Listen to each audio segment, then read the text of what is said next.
di dasar Mas. Iki lho Pak, kula pikantuk surat pelaksanaan aktualisasi di antara kegiatannya adalah koordinasi. Ini surat tugas dari pimpinan.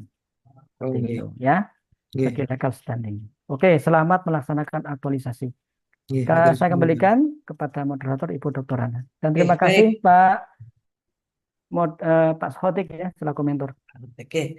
Oke, matur nuwun Pak Ahmad Subhan ya atas masukannya. Monggo nanti Pak Nur Hafi nggih bisa menyesuaikan dengan yang sudah diberi masukan oleh Pak Subhan. Matur nuwun juga Pak Hotik, monggo bisa melanjutkan aktivitas yang lainnya. Oke, untuk selanjutnya Bu Silmi Habibah, nggih. Baik, Bu Ibu. Silmi Habibah ini sudah didampingi oleh mentor Bapak Muhammad Soleh SAG MHI. Monggo silahkan Bu Silmi Habibah, nggih, bisa melakukan share screen, nggih, dengan memanfaatkan waktu maksimal 5 menit. Nggih, silahkan Ibu. Baik, terima kasih. Apakah sudah terlihat? Maaf. Sudah. Baik, Assalamualaikum warahmatullahi wabarakatuh. Waalaikumsalam. Waalaikumsalam Yang saya warahmatullahi hormati wabarakatuh. Bapak Ahmad Subhan SHI MSI selaku penguji, kemudian Bapak Mentor Bapak Muhammad Soleh SAG MHI, kemudian Ibu Dr. Ratna Prilianti SSI MPD selaku coach dan moderator. Perkenalkan, saya Silmi Habibah, calon penyuluh agama Islam ahli pertama di Satuan Kerja KUA Brebes. Pada kesempatan kali ini saya akan memaparkan rancangan aktualisasi saya yang berjudul Optimalisasi Penyuluhan Keislaman di Era Digital melalui pemanfaatan Instagram dan TikTok KUA Brebes.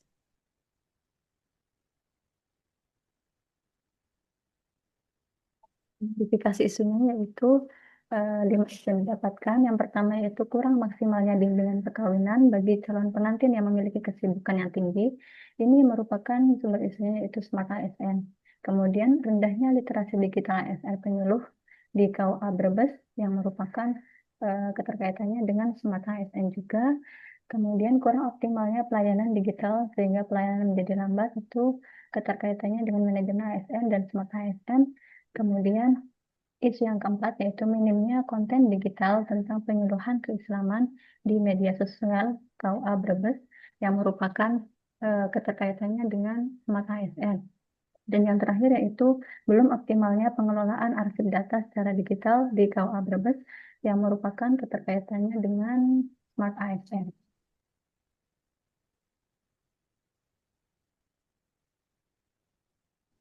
Dilakukan penapisan isu menggunakan teknik APKL dan USG. Dihasilkan 3 isu tertinggi, yaitu yang pertama minimnya konten digital tentang penyuluhan keislaman, kemudian belum optimalnya pengelolaan arsip data secara digital di KUA, dan kurang maksimalnya bimbingan perkawinan bagi calon pengantin yang memiliki kesibukan tinggi.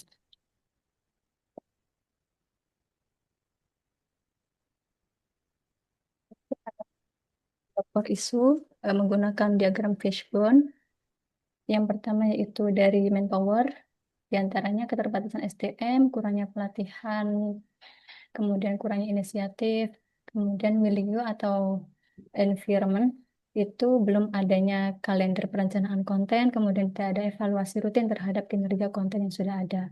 Kemudian dari material, di sini belum ada, tidak adanya bank konten dan keterbatasan perangkat yang ada.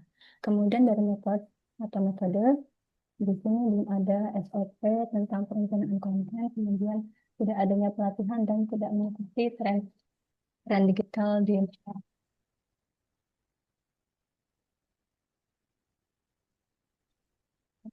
Dari isu-isu tersebut, maka saya hmm, menghasilkan gagasan pemecahan core isunya, yaitu optimalisasi penyuluhan keislaman di era digital melalui pemanfaatan Instagram dan TikTok KUA Brebes.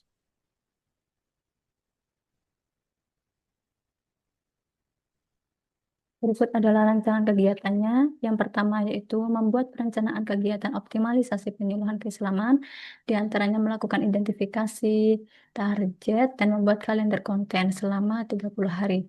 Kemudian membuat perencanaan materi konten dengan mengumpulkan materi yang akan dibuat menjadi konten, kemudian menulis naskah materi tersebut dan membuat teks caption. Setelah itu melakukan pelatihan aplikasi Canva untuk ASN penyuluh di KUA Brebes. Setelah itu, yang keempat yaitu membuat konten untuk diunggah. Setelah didapatkan semua materi dan naskah, eh, dilanjutkan dengan membuat desain grafis menggunakan Canva berdasarkan materi yang ada, kemudian mengunggahnya di Instagram dan TikTok KUA. Setelah itu, yang terakhir melakukan evaluasi kegiatan, yaitu dengan mengumpulkan data analisis dari akun Instagram dan TikTok, kemudian merumuskan rencana tindak lanjut dengan mengkonsultasikannya kepada mentor.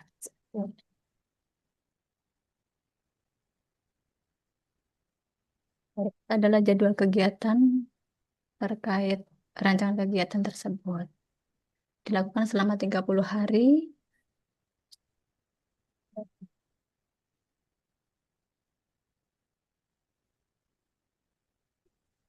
Jadi rancangan ini itu bertujuan untuk memanfaatkan Instagram dan TikTok untuk memperkuat peran KUA Brebes, tidak hanya sebagai penyedia layanan administratif, melainkan juga pusat penyuluhan keislaman. Sebagaimana di SK Bebas Islam nomor 1172 tahun 2024, yaitu penyuluh agama sekarang diwajibkan untuk melakukan penyuluhan melalui media sosial. Demikian dari saya, terima kasih. Wassalamualaikum warahmatullahi wabarakatuh. Waalaikumsalam warahmatullahi Warahmatullahi wabarakatuh. wabarakatuh. Nggih. Baik, pas nggih waktunya Bu Silmi Habibah nggih.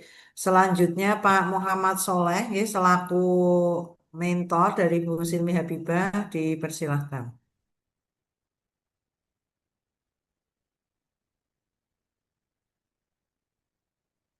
Monggo Bapak, bisa di-unmute dulu. Pak bisa minta tolong eh, yang gambar audio. Mbak Silmi nggak bersebelahan atau dengan Pak Soleh? Oh, nggak bisa ini. Oh, sudah Itu bisa. sudah keluar Kata buat. suaranya. Oke. Sampun Bapak. Nggih. Oke. Assalamualaikum warahmatullahi wabarakatuh. Waalaikumsalam. Waalaikumsalam warahmatullahi wabarakatuh.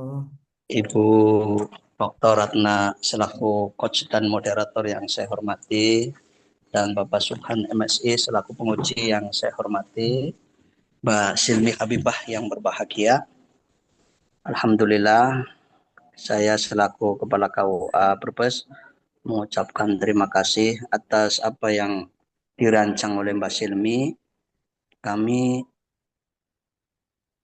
sekarang ini dalam kondisi sangat senang dengan datangnya beberapa CPNS yang tentunya memperkuat barisan pegawai KUA dalam hal ini agar KUA lebih berdampak dan mengikuti tren di dalam melaksanakan kegiatan-kegiatan keagamaan.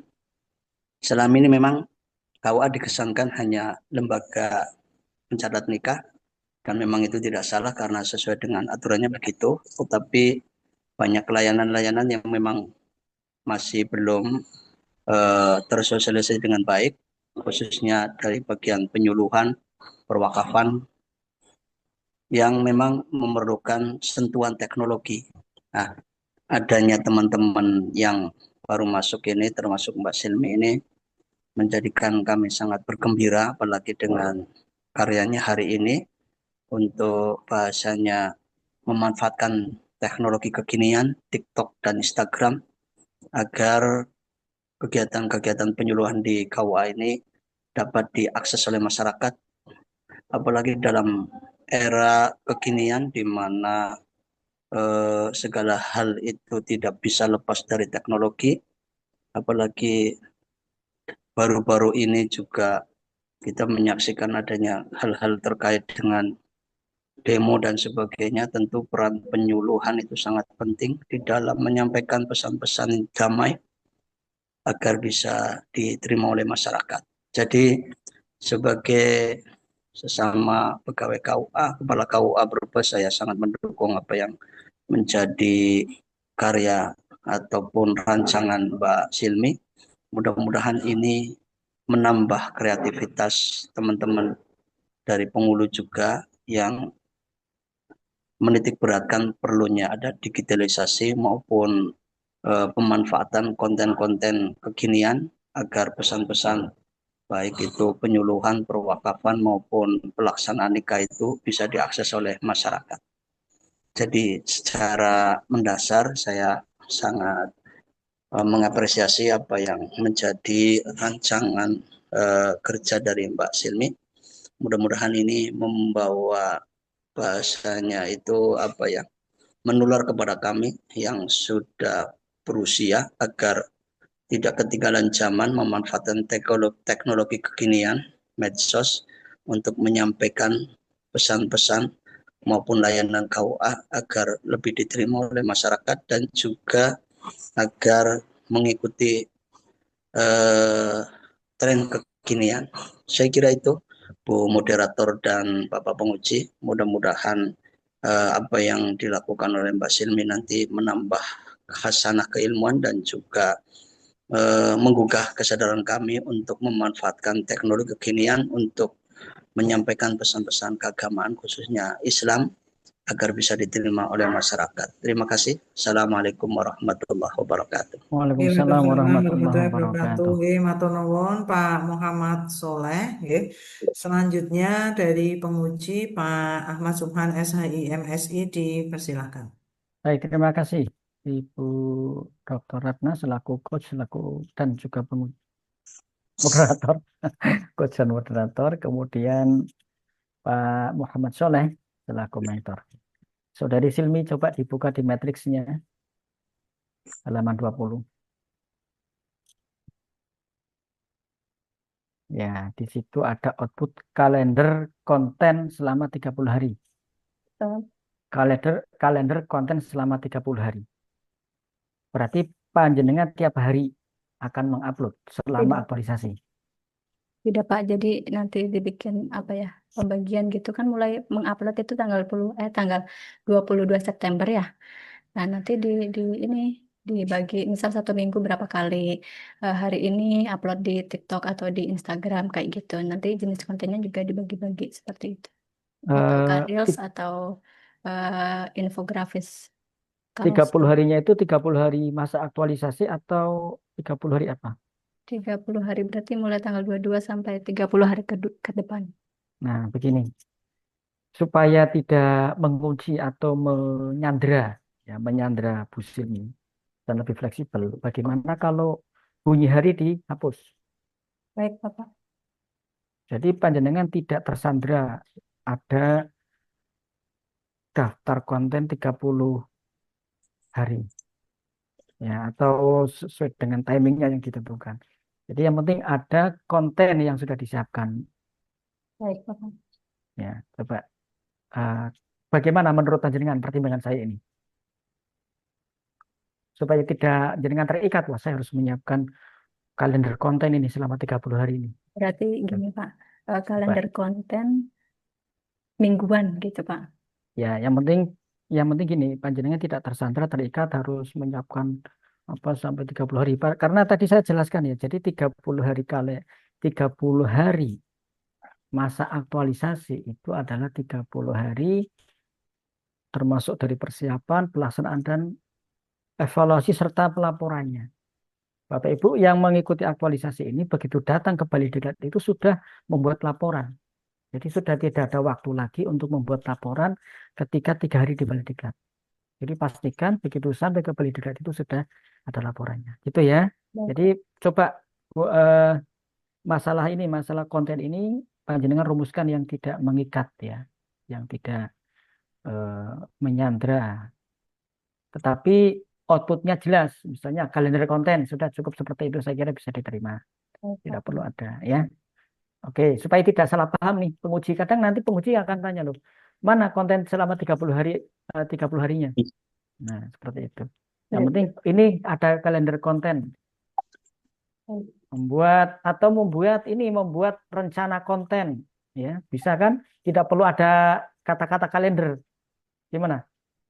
Baik, Bapak, ya, bisa Ya, saja. membuat rencana konten. Nanti outputnya adalah rencana konten media sosial atau rencana konten penyuluhan keislaman, seperti itu. Ya, konten satu isinya tentang apa, konten dua tentang apa, konten ketiga tentang apa, seperti itu. Oke? Baik, Pak. Ya, jadi tidak kalender loh ya. Ya, tinggal lebih fleksibel nanti. Kemudian yang kedua, saya inginkan konfirmasi Instagramnya atau akun medsos yang akan diisi, akan diisi itu punya siapa? KUA, Punya KUA. di Sudah akun ada KUA. tapi belum tidak optimal dalam pengelolaannya. Sudah ada, tapi konten tentang penyuluhannya belum ada. Hmm. Baru informasi administratif aja. Kemudian selama ini yang mengelola siapa? Yang mengelola CPNS Penghulu. CPNS Penghulu. Hmm. Nah, nanti ketika panjenengan akan mengupload di situ, kira-kira mudah enggak untuk koordinasi atau untuk ya ikut berkontribusi dalam pengelolaan? Mudah, Bapak, karena itu sebenarnya akun dibikin bersama. Akun bersama ya, jadi Yes. bisa ikut masuk ya. Yes, saya juga sering Oke. ikut interaksi di situ. Baik. Kemudian sejumlah output yang sudah ditetapkan, kalau saya lihat itu di setiap kegiatan ada dua output. Dua output, kegiatan dua output, kegiatan tiga satu output. Ya, tapi ya maaf Bapak, itu sebenarnya dua. Kurang di Nah, enter aja. kemudian yang ketiga nih, kegiatan yang ketiga, melakukan pelatihan aplikasi. Yang namanya pelatihan itu ada lembaga sendiri. Balai Diklat itu kewenangannya, ya, kewenangan Balai Diklat. Nah, kalau saran saya jangan bunyikan pelatihan, tapi misalnya BIMTEK melakukan bimbingan teknis aplikasi atau melakukan apa tutorial ya.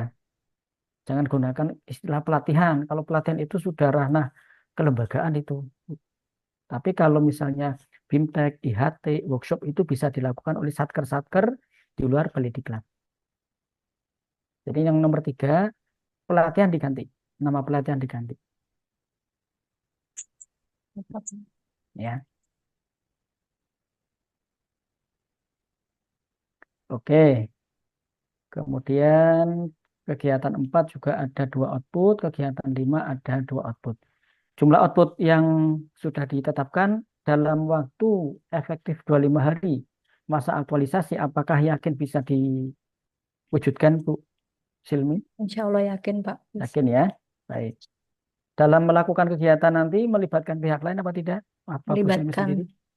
melibatkan ASN penyuluh yang lain untuk apa berdiskusi mengenai materi Nah, apa yang akan dicantumkan dalam baik. konten. Jadi saran saya karena melibatkan pihak lain seperti tadi di Pak Fajar ya kalau tidak salah itu Pak Rofi Udin. Nah, panjenengan minta kepada atasan untuk membuatkan surat tugas pelaksanaan aktualisasi.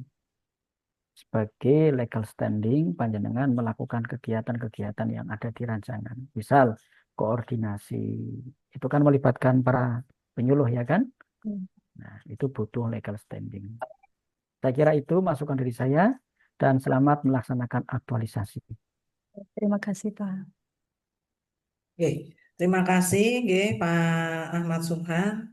Masukan, saran untuk Mbak Silmi. Nanti monggo Mbak Silmi bisa menyesuaikan. Matur nuwun juga Pak Muhammad Soleh ya untuk penguatannya. Bisa baik. Nggih. Terima kasih Monggo, Pak Soleh. Terima Nggih, kasih Pak Bu Tawar. Ratna. monggo bisa meninggalkan breakout room ini. Baik, selanjutnya ini mungkin saya konfirmasi dulu atas nama Pak Abdul Aziz. Ini mentornya siapa, Nji? Niki mentornya Bu Nilna. Oh, Nji. Karena di tempat saya itu namanya terdaftar itu Pak Samuji. J. Makanya ini. Nggih. Ngapunten Pak Samuji hari ini ada kegiatan di kantor Kemenak. Oh, Nji, Bapak. Nji, Tidak bukan bisa apa-apa nih. karena Oke. Mbak Nilna juga nggak konfirmasi ke saya. Jadi saya juga bingung tadi sempat saya salah masuk atau gimana. Baik. Baik, Bapak dan Ibu, nggih. Selanjutnya ini pemaparan dari Mbak Nilna Minaka yang didampingi oleh Pak Abdul Aziz. Monggo nanti Bu Ulfa bisa sambil menghubungi mentornya, nggih, karena nanti Mbak Ulfa ini terakhir setelah Bu Nilna. Baik, monggo silahkan Bu Nilna bisa menyiapkan paparannya, nggih. Monggo bisa melakukan share screen. Nggih.